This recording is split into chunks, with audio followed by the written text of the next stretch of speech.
Hello everyone, it's Seth, probably better known as Saffron Olive, and it's time for another instant deck tech. So in Kaladesh, we've had some really powerful mechanics. We've had vehicles, tier 1 standard archetypes built around the card type. We have energy, multiple decks on the Pro Tour featuring different builds around the energy mechanic. But one mechanic has been kind of forgotten, and that is Fabricate. Until now, things are changing, and we actually have a competitive Fabricate list in Standard, and it's super spicy. So today, we're looking at White-Black Fabricate. Recently took a Magic Online user by the name of I Have the Fire to a 5-0 finish in a competitive Standard League. So congrats to I Have the Fire on their finish with the deck. A quick reminder before we break it all down.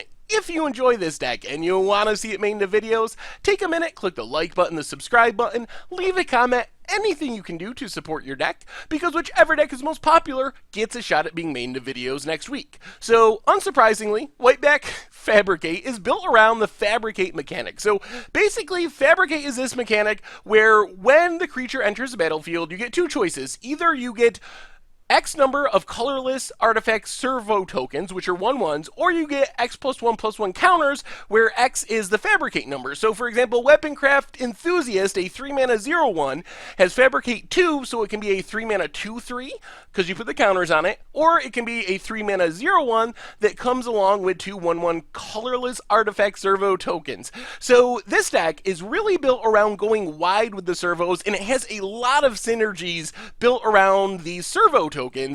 So usually that's what you're going to want to choose. There are exceptions, of course, but most of the time you're playing the Fabricate cards to make the servo tokens, and then we'll talk about the advantage you can get out of those tokens. So Weaponcraft Enthusiast, basically a 0/1, you can chump with it. It makes a bunch of servo tokens. Angel of Invention, a 2/1 flyer for 5, has Vigilance and Lifelink, has Fabricate 2, so you can make the tokens, or you can make the Angel big, plus it has an Anthem ability built in. And then we have Marionette Master, 6 mana, 1/3 with Fabricate 3 that says whenever an artifact you control is put into the graveyard from the battlefield, target opponent loses life equal to Marionette Master's power. So this makes servo tokens, which is key, plus it's also kind of one of the finishers of the deck with that second ability where opponents lose life. So Marionette Master, occasionally you're going to want to put the counters on it, because then it's got 4 power. Whenever an artifact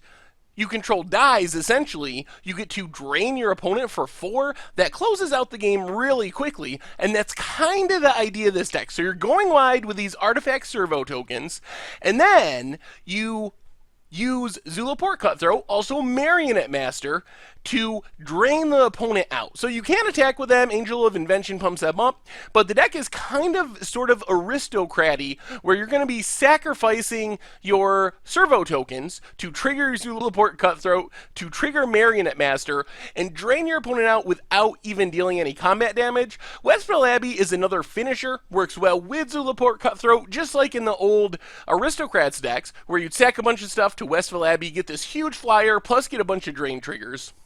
The deck has a bunch of sacrifice outlets to enable this plan. Syndicate Trafficker, an aggressive 2-drop. You can make it indestructible by sacking an artifact, and it puts a +1/+1 counter on it. So for 1 mana, you can sack a servo, you drain with Marionette Master, you drain with your Zulaport Cutthroat. Ali Eternal Pilgrim, same idea. Another 2-drop, has Death Touch, so it's good in combat.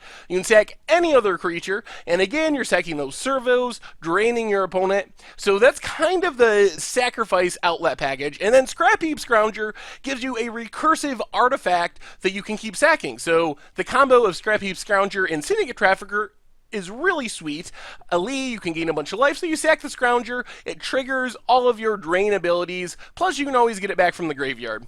And then the rest of the main deck, we got Thraben Inspector, just a 1-drop, makes an artifact which you can sacrifice in the clue token, so it does trigger Marionette Master, also can sack the clue to your Syndicate Enforcer, and then Kambal, Council of Allocation, just kind of a fighter against control decks, I guess, to kind of drain the opponent out if they're countering your spells, using removal. More of a filler card, but an interesting addition. The rest of the main deck, Harsh Scrutiny, gives you kind of a pseudo Thoughtseize, except it only hits creatures, but it lets you scry. And Grasp of Darkness and Anguish Unmaking give you access to some removal. As far as the mana base, a bunch of black-white duals, including Shambling Vents, one of the better man lands or creature lands in Standard. And then we have a bunch of basic lands. In the sideboard, a bunch more removal. Grasp and Flaying Tendrils for creatures. Quarantine Field and Ruinous Path gives the deck a way to deal with planeswalkers on top of creatures. Fragmentize fights against Smuggler's Copter, Lost Legacy to fight against combo decks, and Transgress the Mind to attack the opponent's hand. And that is White-Black Fabricate for Kaladesh Standard, and that's been our Instant Deck Tech for today. So thank you very much for watching. I hope you enjoyed the video, and I will talk to you soon.